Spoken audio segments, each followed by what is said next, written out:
ಜೀವರಕ್ಷಕ ಔಷಧಗಳೇ ಕಳಪೆ. ಜೀವರಕ್ಷಕ ಔಷಧಗಳೇ ಆಶ್ಚರ್ಯ ಮತ್ತು ಆಘಾತ ಏನು ಅಂದರೆ 400ಕ್ಕೂ ಹೆಚ್ಚು ಜೀವರಕ್ಷಕ ಔಷಧಿಗಳು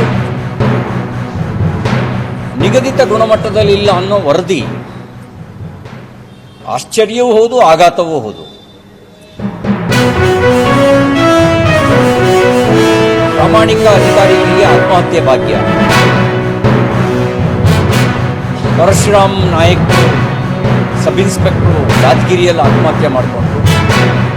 ಚಂದ್ರಶೇಖರನ್ನು ಶಿವಮೊಗ್ಗದಲ್ಲಿ ಆತ್ಮಹತ್ಯೆ ಮಾಡಿಕೊಂಡ್ರು. ರುದ್ರೇಶ್ ಯಡವಣ್ಣನವರು ಬೆಳಗಾಂನಲ್ಲಿ ಆತ್ಮಹತ್ಯೆ ಮಾಡಿಕೊಂಡ್ರು.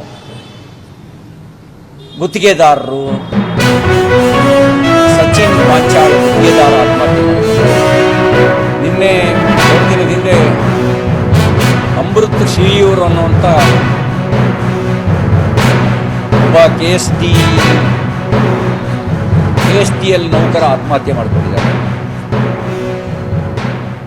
ಆತ್ಮಹತ್ಯೆ ಪ್ರಾಮಾಣಿಕ ಅಧಿಕಾರಿಗಳಿಗೆ ಆತ್ಮಹತ್ಯೆ ಭಾಗ್ಯ, ಭ್ರಷ್ಟಾಚಾರ, ಬೆಲೆ ಏರಿಕೆ, ಇದು 1.5 ವರ್ಷದ ಇವರ ಕಾರ್ಯವಿಧಾನದ ಅವಲೋಕನ ಅಂತ ನಾವು